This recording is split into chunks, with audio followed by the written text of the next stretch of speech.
చూస్తే AP BJP chief Madhav పలువురు నాయకులకు బహుకరించిన చిత్రపటంపై వివాదం నెలకొంది. దీనిపై ఏపీ, తెలంగాణలో నేతల మధ్య మాటల యుద్ధం నడుస్తోంది. ఏపీ బీజేపీ చీఫ్ మాధవ్ తన బాధ్యతలు స్వీకరించిన తర్వాత పలువురు నేతలు కలిసి భారత చిత్రపటాన్ని బహుకరించారు. దీంట్లో ఉమ్మడి ఏపీ మ్యాప్ ఉండడంతో వివాదంగా మారింది. దీనిపై బీఆర్ఎస్ వర్కింగ్ ప్రెసిడెంట్ కేటీఆర్ మండిపడ్డారు. ఇదేం పనంటూ ప్రధానమంత్రి నరేంద్ర మోడీకి ట్వీట్ చేశారు. తెలంగాణ అస్తిత్వాన్ని, భౌగోళిక గుర్తింపును గుర్తించకుండా వ్యవహరించారని విమర్శించారు. ఇందులో తెలంగాణ లేకుండా ఉమ్మడి ఆంధ్రప్రదేశ్ చూపటంతో విమర్శలు, అభ్యంతరాలు వ్యక్తమవుతున్నాయి. కాగా దీనిపై మాధవ్ స్పందించారు. మరోవైపు బీఆర్ఎస్ నేతల విమర్శలకు కౌంటర్ ఇస్తూ మాధవ్ ఎక్స్ వేదికగా స్పందించారు. ఓట్ల కోసం ఫోటోల్లో గీతలు గీసి ప్రాంతీయ విద్వేషాలను రెచ్చగొట్టేవారని ప్రజలు ఎప్పటికీ గుర్తించుకుంటారని చెప్పారు.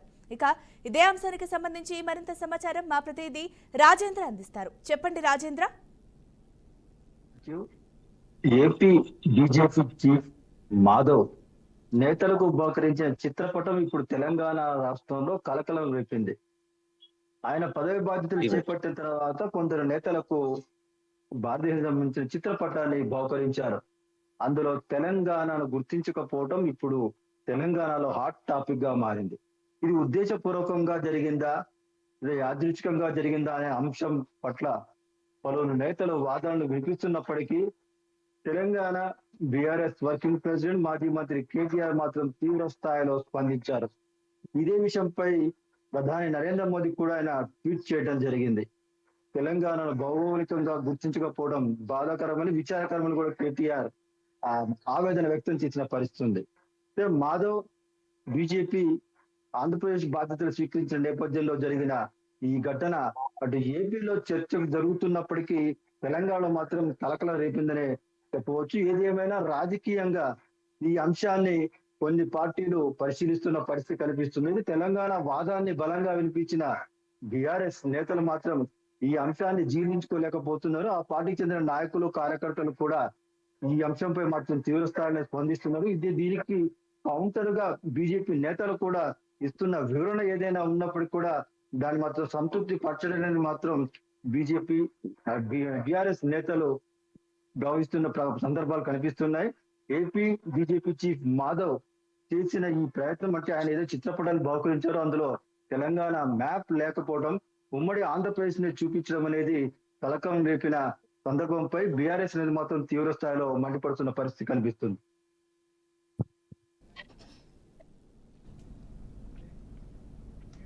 కృష్ణా జిల్లా గుడివాడలో టెన్షన్ వాతావరణం నెలకొంది.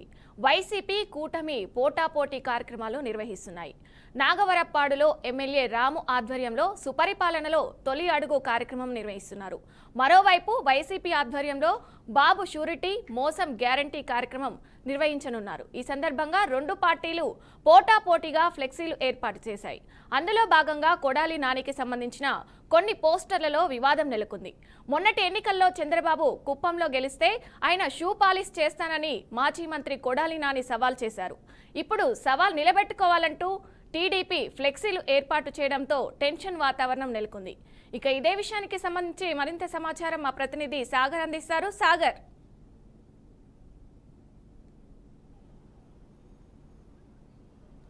ఆంధ్రప్రదేశ్లోని కృష్ణా జిల్లా గుడివాడలో అయితే ఒక టెన్షన్ వాతావరణం నెలకొంది. ఇటు కూటమి నేతలు అలాగే వర్సెస్ వైసీపీగా చెప్పవచ్చు. దీనికి అంతా కూడా ఫ్లెక్సీల వివాదమే కారణమైంది. ఈ ఫ్లెక్సీల వివాదంలో ప్రధానంగా చూసుకుంటే ఏదైతే బాబు షూరిటీ భవిష్యత్తు గ్యారంటీ అని చెప్పి టీడీపీ నేతలు ఒకవైపు ప్రజల్లోకి 1 సంవత్సరం ప్రభుత్వం పూర్తి చేసుకున్న సందర్భంగా సుపరిపాలన తొలిగడు అనే కార్యక్రమం చేపడుతూ ఫ్లెక్సీలు ఏర్పాటు చేయడం జరిగింది. స్థానిక ఎమ్మెల్యే రాము ఆధ్వర్యంలో ఈ కార్యక్రమం అంతా కూడా చేయడం జరిగింది. సో ఇదే సమయంలో కూడా వైసీపీకి సంబంధించిన నేతలు బాబు గ్యారంటీ భవిష్యత్తు మోసం బాబు షూరిటీ భవిష్యత్తు మోసం గ్యారంటీ అని చెప్పి ఒక ఫ్లెక్సీలు ఏర్పాటు చేయడం జరిగింది. ఇదే క్రమంలో కూడా ఈ ఫ్లెక్సీలు భారీ ఎత్తున ఏర్పాటు చేయడంతో ఒక్కసారిగా ఆగ్రహించిన టీడీపీ నేతలందరూ కావచ్చు, అలాగే కార్యకర్తలు కావచ్చు, ఈ ఫ్లెక్సీలంతా కూడా చించివేయడం జరిగింది. ఇదే క్రమంలో కూడా గతంలో గుడివాడకి ప్రాతినిధ్యం వహించిన ఎమ్మెల్యేగా ప్రాతినిధ్యం కొడాలి నాని గత వైసీపీ ప్రభుత్వంలో ఒక చాలా ఘాటు వ్యాఖ్యలు చేశారు. అప్పుడు చంద్రబాబు నాయుడు కుప్పంలో గెలిస్తే తాను ఆయన బూటుకు పాలిషీలు చేస్తానని చెప్పిన వ్యాఖ్యల్ని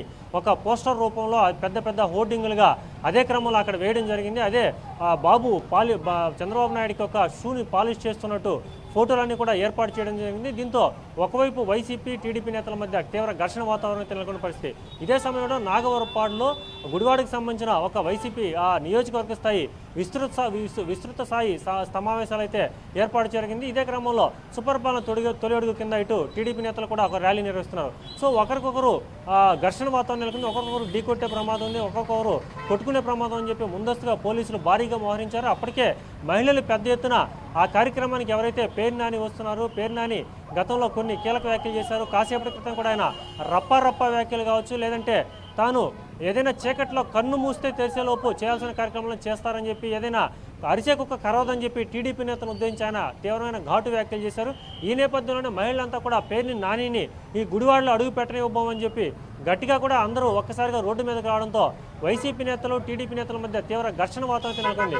సో పేరుని నాని మీటింగ్కి వస్తే ఖచ్చితంగా అడ్డుకుంటామని టీడీపీకి సంబంధించిన నేతలు కావచ్చు, మహిళలు కావచ్చు, అందరూ కూడా రోడ్డు మీదకి రావడంతో ఈ సమావేశానికి పేరు నాని వస్తే ఏమవుతుందని చెప్పి ఇక్కడంతా కూడా టెన్షన్ వాతావరణం నెలకొంది. సో రాష్ట్ర వ్యాప్తం కూడా ఇప్పుడు తీవ్రమైన ఘర్షణ వాతావరణం అయితే నెలకొన్న పరిస్థితి. ఒకవైపు టీడీపీ కూటమి నేతలందరూ కూడా తాము సంవత్సరంలోపు ఏం సాధించామో సుపరిపాలన తొలి అడుగు రూపంలో ప్రతి ఇంటికి గడపడకు ఎలా అన్న రాష్ట్ర ముఖ్యమంత్రి చంద్రబాబు నాయుడు ఆదేశాల మేరకు గ్రామాలకు వెళ్తుంటే, మరోవైపు వైసీపీ నేతలు కూడా ఈ సంవత్సరంలో బాబు చెప్పిన సూపర్ సిక్స్లు కావచ్చు, లేదంటే మరికొన్ని హామీలు కావచ్చు నెరవేర్చడం లేదంటూ ప్రజల్లోకి వెళ్తున్నారు. అలాగే పోస్టర్లు కూడా రిలీజ్ చేస్తూ బాబు షూరిటీ మోసం గ్యారెంటీ అని చెప్పి వాళ్ళు కూడా పోస్టర్లు ఒకరికొకరు భారీ ఎత్తున పోస్టర్లు రిలీజ్ చేసుకుంటూ ఎక్కడికక్కడ ఘర్షణ వాతావరణం నెలకొంటుంది. ఇటువంటి పరిస్థితుల్లో గుడివాడలో ఏం జరుగుతుంది, అసలు మొత్తం మీద ఈ ఘర్షణ ఎంతవరకు తీసుకెళ్తుందని చెప్పి తీవ్రమైన టెన్షన్ వాతావరణం నెలకొన్న నేపథ్యంలో చూడాలి ఈ పరిస్థితులను కూడా దేనికి దారి తీస్తాయని చెప్పి. Thank you Sagar.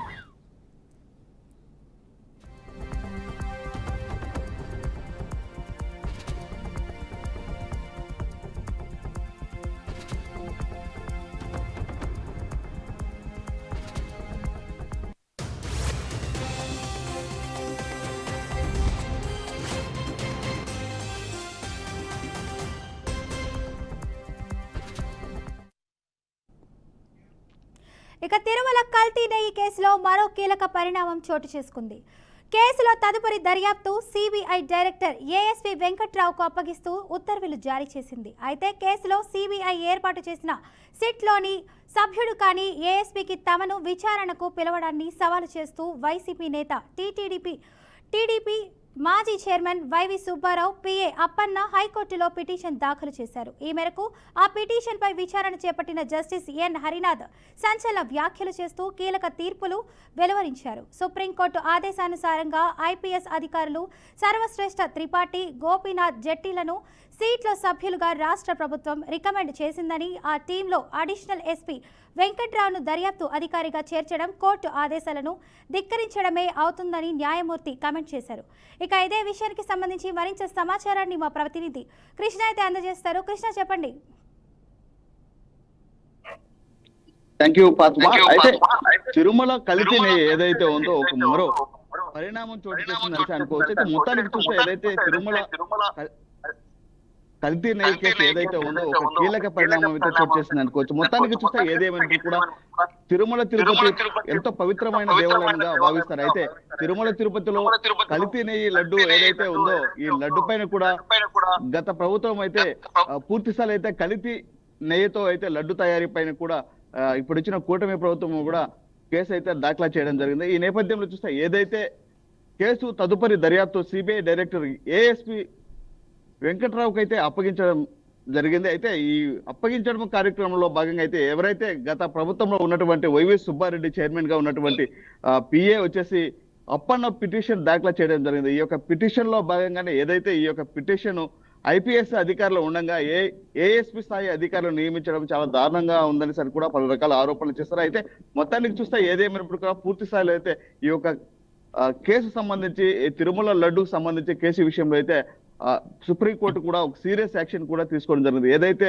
సిట్టు దర్యాప్తు చేసిన డైరెక్టర్ మాత్రమే పర్యవేక్షించాలన్నట్టు కూడా న్యాయమూర్తి కూడా తీర్పు నుంచి ఇవ్వడం జరిగింది. అయితే ఈ యొక్క తిరుమల తిరుపతి ఎంతో పవిత్రమైన లడ్డూకు సంబంధించి ఈ యొక్క కేసులో భాగంగా ఏదైతే నడుస్తుందో ఈ యొక్క కేసును కూడా పూర్తి స్థాయి అయితే సిబిఐ సంబంధించి డైరెక్టర్ మాత్రమే మాట్లాడాలంటూ కూడా ఇటీవల కాలంలో కూడా పలు రకాల విమర్శలు కూడా వినిపించిన సంగతి అయితే మనకు తెలిసింది. అయితే మొత్తానికి చూస్తే తిరుమల తిరుపతి దేవస్థానం సంబంధించి ఏదైతే లడ్డూకి సంబంధించి కీలక వ్యాఖ్యలు అయితే ఈ మధ్య కాలంలో అయితే మనం చూసాము. పలు రకాల వార్తల్లో కూడా వెలుగులోకి వచ్చిన పరిస్థితి అయితే మనం చూసాము. మొత్తానికి సంబంధించి ఏదైతే ఈ తిరుమలకు సంబంధించి లడ్డూకి సంబంధించి గత ప్రభుత్వంలో ఉన్నటువంటి వైవి సుబ్బారెడ్డి చైర్మన్ పిఏ అప్పన్న వచ్చేసి పిటిషన్ దాఖలా పైన కూడా పూర్తి స్థాయిలో అయితే ఈ యొక్క షిట్టు విచారణ కూడా జరుగుతుంది. అయితే ఈ యొక్క షిట్టు విచారణలో భాగంగానైతే పూర్తి స్థాయిలో అయితే ఏదైతే ఈ యొక్క పూర్తి స్థాయిలో తిరుమల తిరుపతి దేవస్థానం సంబంధించిన లడ్డూ విషయంలో పూర్తిగా అయితే కల్తీ జరిగిందనేసి కూడా కూటమి నేతలు కూడా పలు రకాల విమర్శలు కూడా దారి చేయడం జరిగిందనేసి అనుకోవచ్చు ఫాతిమా. అయితే మొత్తానికి చూడాలి, ఏది ఏమైనప్పుడు కూడా ఈ యొక్క ఐఏఎస్ అధికారులు స్వర్ణ షష్ఠి త్రిపాఠి కావచ్చు, గోపీనాథ్ శెట్టిలు కావచ్చు, లేదా పూర్తి స్థాయిలో అయితే వెంకట్రావు దర్యాప్తు అధికారిగా చేర్చడంపై కోర్టు ఆదేశాలు తిరస్కరించడమే అవుతుందని కూడా న్యాయమూర్తి కామెంట్ చేస్తారని కూడా పూర్తి స్థాయి అయితే మనం చూస్తుంది. ఈ నేపథ్యంలో చూస్తే ఏది ఏమైనప్పుడు కూడా పూర్తి స్థాయిలో తిరుమల తిరుపతి లడ్డు ఎంతో పవిత్రమనేసి కూడా భారతదేశంలో కావచ్చు, అదేవిధంగా ప్రపంచ వ్యాప్తంగా కూడా ఈ యొక్క లడ్డు కల్తీ విషయంలో అయితే భక్తులు కావచ్చు, అదేవిధంగా అధికారులు కూడా ఈ యొక్క లడ్డూకు సంబంధించి పూర్తి స్థాయి అయితే కల్తీ జరిగిందనేసి కూడా పూర్తి స్థాయి అయితే ఆరోపణలు కూడా వచ్చాయనేసి అనుకోవచ్చు. అయితే మొత్తానికి ఈ యొక్క లడ్డు విషయంలో అయితే ఏదైతే తిరుమల తిరుపతి దేవతకు సంబంధించి లడ్డు ఏదైతే ఉందో ఈ లడ్డు కూడా ఎంతో పవిత్రం కాబట్టి అయితే మొత్తానికి పూర్తి స్థాయి అయితే కూడా ఒక నివేదిక కూడా ఇవ్వాలంటూ కూడా కోర్టు కూడా ఆదేశాలు జారీ చేయడం జరిగింది ఫాతిమా. Right, thank you. శ్రీకాళహస్తికి చెందిన ఓ యువకుడు చెన్నైలో దారుణ హత్యకు గురి కావడం కలకలం రేపింది. ఈ హత్య కేసులో శ్రీకాళహస్తి జనసేన ఇన్ఛార్జ్ కోట వినుత, ఆమె భర్త చంద్రబాబు సహా 5గురిని అరెస్ట్ చేశారు తమిళనాడు పోలీసులు. ఇక ఈ నేపథ్యంలో జనసేన నుంచి వినుత కోటను బహిష్కరిస్తున్నట్టు ప్రకటించింది జనసేన అధిష్టానం. శ్రీకాళహస్తి నియోజకవర్గం ఇన్ఛార్జిగా ఉన్న వినుత కోట వ్యవహార శైలి పార్టీ విధి విధానాలకి భిన్నంగా ఉన్నందున గత కొంతకాలంగా పార్టీ కార్యక్రమాలకి దూరంగా ఉంచడమైంది. ఆమెపై చెన్నైలో హత్య కేసు ఆరోపణలు పార్టీ దృష్టికొచ్చాయి. ఈ క్రమంలో వినుతను పార్టీ నుంచి బహిష్కరిస్తున్నట్టు జనసేన అధిష్టానం ఒక ప్రకటనలో పేర్కొంది. కాగా బొక్కల సాంపాలెం గ్రామానికి చెందిన యువకుడు సిహెచ్ రాయుడు కొంతకాలంగా వినుత దగ్గర డ్రైవర్గా, వ్యక్తిగత సహాయకుడిగా పనిచేస్తున్నాడు. ఇక ఇదే అంశానికి సంబంధించి మరింత సమాచారం మా ప్రతినిధి ప్రకాష్ అందిస్తారు. చెప్పండి ప్రకాష్. చూసుకున్నట్టయితే తిరుపతి జిల్లా శ్రీకాళహస్తి నియోజకవర్గం చెందిన ఓ యువకుడి హత్య ఘటన ఇప్పుడు తీవ్ర చర్చనీయాంశంగా మారింది. ఒకవేళ ఇది కేవలం హత్య మాత్రమే ఏంటి మామూలుగా పరిగణించేవారు, ఇది ఒక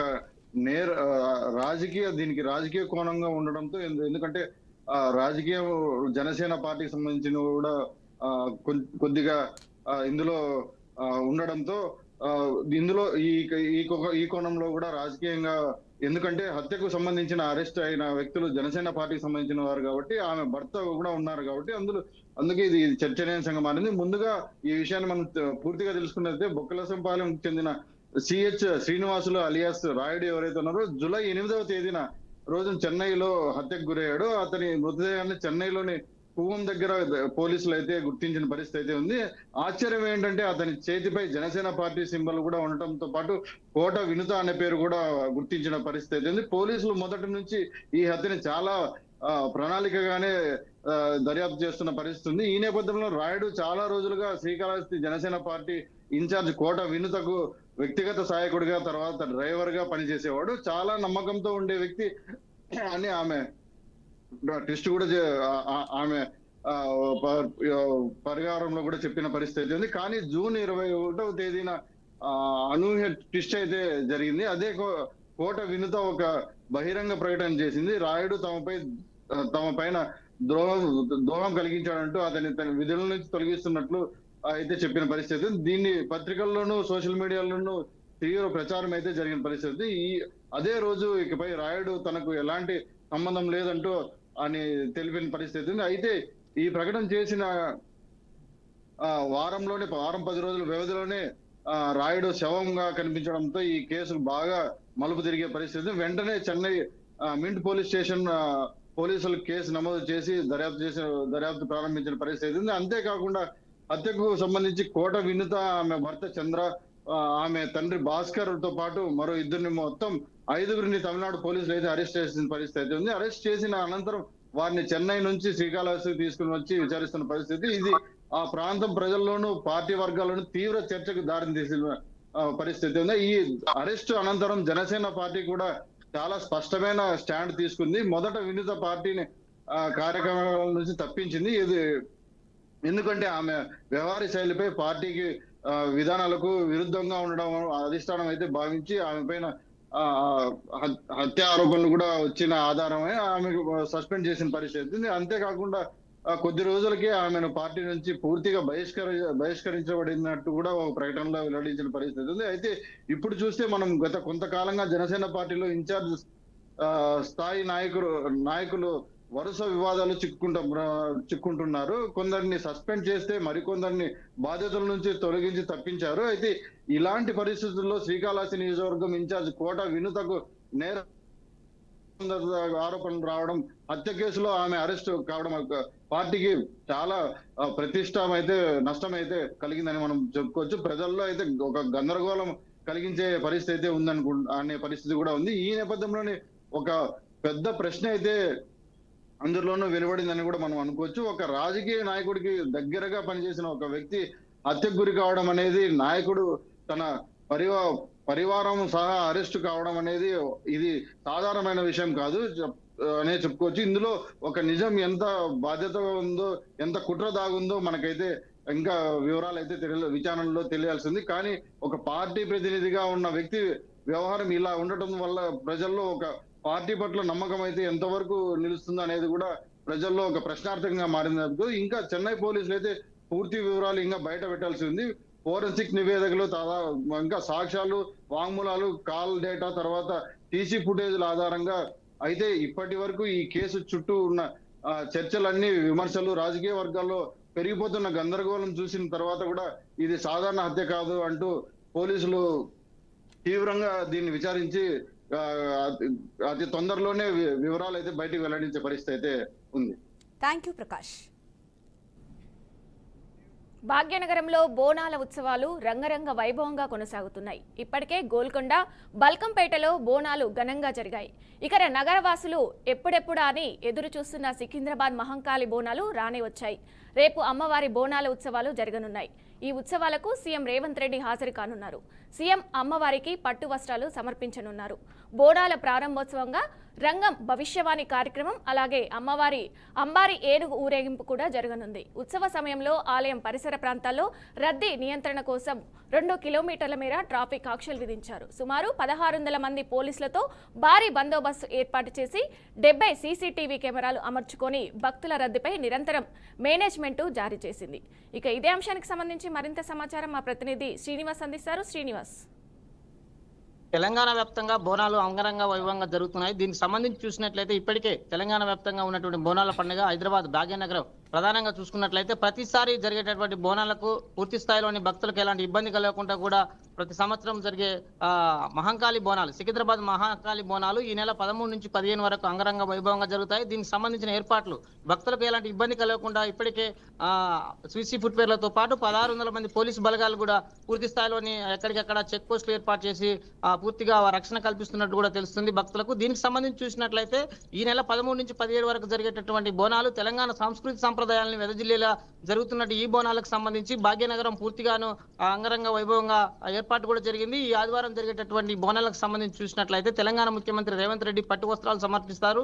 అమ్మవారికి పట్టు వస్త్రాలు సమర్పించిన తర్వాత 13 నుంచి 17 వరకు జరిగేటటువంటి మహంకాళి బోనాలకు సంబంధించి పూర్తి స్థాయిలోని అన్ని ఏర్పాట్లు కూడా చేస్తున్నట్టు తెలుస్తుంది. దీనికి సంబంధించి బోనాలకు సంబంధించి వివిధ రాష్ట్రాలే కాకుండా వివిధ దేశాల నుంచి కూడా ముఖ్యమైన ప్రముఖులు కూడా వస్తారు. ఈ మహంకాళి బోనాలకు పూర్తిగా ఒక ప్రాముఖ్యత ఉందని కూడా చెప్పుకోవచ్చు. తెలంగాణలోని ఆషాఢ మాసంలో జరిగేటటువంటి ఈ బోనాలకు సంబంధించి ఇప్పటికే రాజులు కానీ సంబంధించినటువంటి వివిధ హోదాలో పనిచేస్తున్నటువంటి అనేక మంది చారిత్రాత్మకంగా కట్టడాలు కట్టినటువంటి భాగ్యనగరంలో ఈ బోనాలు తిలకించేటందుకు వస్తారనేది కూడా ఇప్పటికీ పోలీసు వారి నివేదిక పెట్టారు. దీనికి సంబంధించిన ఏర్పాట్లు కూడా చేయడం జరిగింది. పూర్తిగా జరిగేటటువంటి ఈ బోనాల పండుగ సందర్భంగా ఈ మాసంలో జరిగేటటువంటి తెలంగాణలోని ఒక వినూతన రీతిలో ఈ బోనాల పండుగ చేస్తారు. దీనికి సంబంధించిన పోతురాజులు అయితేనేమి సంబంధించినటువంటి వివిధ కళారూపాలతోటి పెద్ద ఎత్తున అమ్మవారికి బోనం ప్రదర్శిస్తారు. దీనికి సంబంధించినటువంటి అమ్మవారికి కొట్టేటటువంటి నైవేద్యం కావచ్చు, దానికి సంబంధించిన బోనాలే కావచ్చు, ఇక్కడ ఒక సాంప్రదాయబద్ధంగా ప్రతి మాసంలో పెట్టాల్సినటువంటి బోనాలు కూడా ఈ నెలలోనే చేస్తారు. కాబట్టి సికింద్రాబాద్ మహంకాళి బోనాలకు సంబంధించి పూర్తి ఏర్పాట్లు తెలంగాణ రాష్ట్ర ప్రభుత్వం ఎండోమెంట్ శాఖ ఏర్పాటు కూడా చేయడం జరిగింది. ఈ విషయానికి సంబంధించి చూసినట్లయితే తెలంగాణలోని మాంకాళి బోనాలకు సంబంధించి చూసినట్లయితే ఎటు 2 కిలోమీటర్లు ట్రాఫిక్ జామ్ కాకుండా ఎక్కడికెక్కడ సీసీ ఫుట్వేర్ ద్వారా ఏర్పాటు కూడా చేశారు.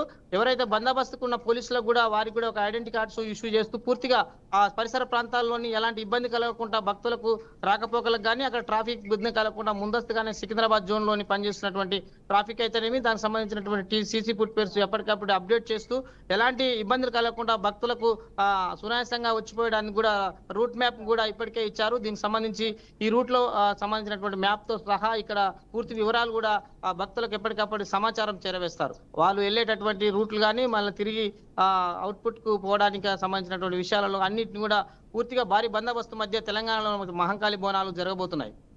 Thank you Srinivas.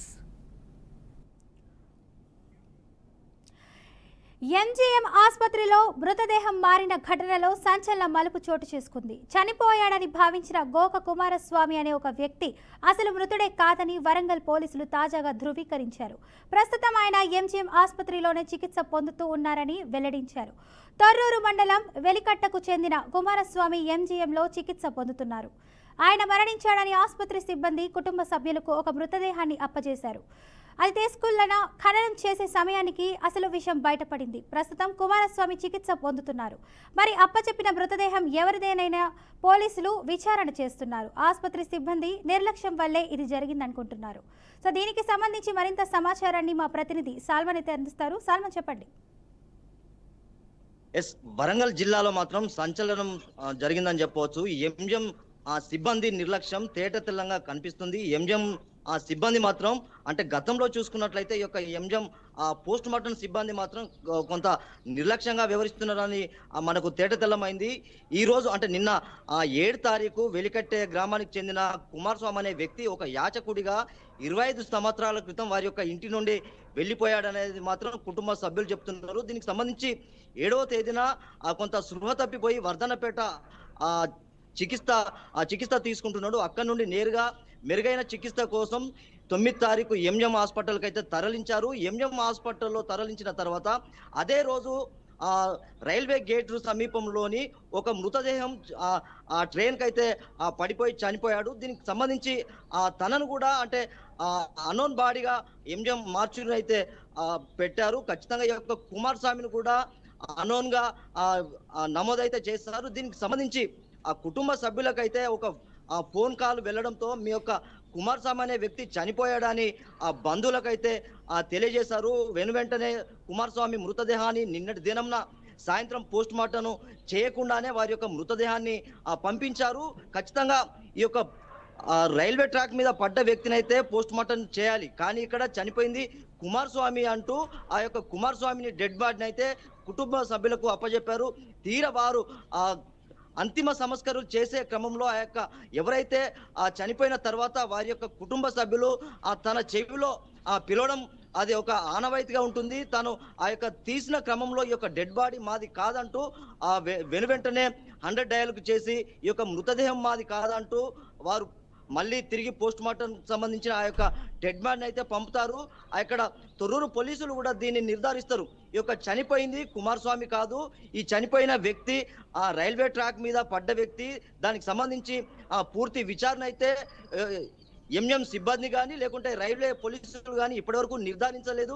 ఖచ్చితంగా కుమారస్వామి అనే వ్యక్తి ఎవరైతే చనిపోయారో అతను ఎంజిఎం హాస్పిటల్లోనే చికిత్స పొందుతున్నాడు. ఖచ్చితంగా కుటుంబ సభ్యులు కూడా 20 సంవత్సరాల క్రితం వెళ్ళిన వ్యక్తి చనిపోయాడని అయితే మాకు ఆ సమాచారం వచ్చిన తర్వాత మేము తీర చూసిన తర్వాత ఆ యొక్క వ్యక్తి కాదు అంటూ ఇప్పటి వరకు కుమారస్వామిని కూడా ఆ హాస్పిటల్లోకి వచ్చిన సందర్భం అయితే కనబడడం లేదు. ఖచ్చితంగా ఈ యొక్క చనిపోయిన వ్యక్తి ఎవరైతే ఉన్నారో రైల్వే ట్రాక్ మీద తనను కూడా అంటే హత్య చేసి పారేశారనే ఒక ఆరోపణలు అయితే వినిపిస్తున్నాయి. ఖచ్చితంగా ఈ యొక్క రైల్వే సిబ్బంది కానీ లేకుంటే తొర్రూరు పోలీసులు కానీ ఖచ్చితంగా ఆ యొక్క విచారణ మాత్రం ఆ చనిపోయిన వ్యక్తి ఎవరనేది మాత్రం తేటతెల్లం చేయవలసింది. ఖచ్చితంగా ఈ యొక్క కుటుంబ సభ్యులు కూడా ఈ యొక్క కుమారస్వామి మా నుండి 20 సంవత్సరాల క్రితం వెళ్ళిపోయాడు, ఖచ్చితంగా తనం కూడా మేము మళ్ళీ వచ్చి కలిసే ప్రసక్తి లేదని అయితే ఈ యొక్క ఎంజిఎంలో ఈరోజు మార్చురి వద్ద ఇది ఒక సంచలనంగా మారింది. ఖచ్చితంగా ఎంజిఎం సిబ్బంది నిర్లక్ష్యం తోటి మాత్రం ఈ యొక్క తేటతెల్లంగా మనకు బయటపడ్డది. Right, thank you Salman.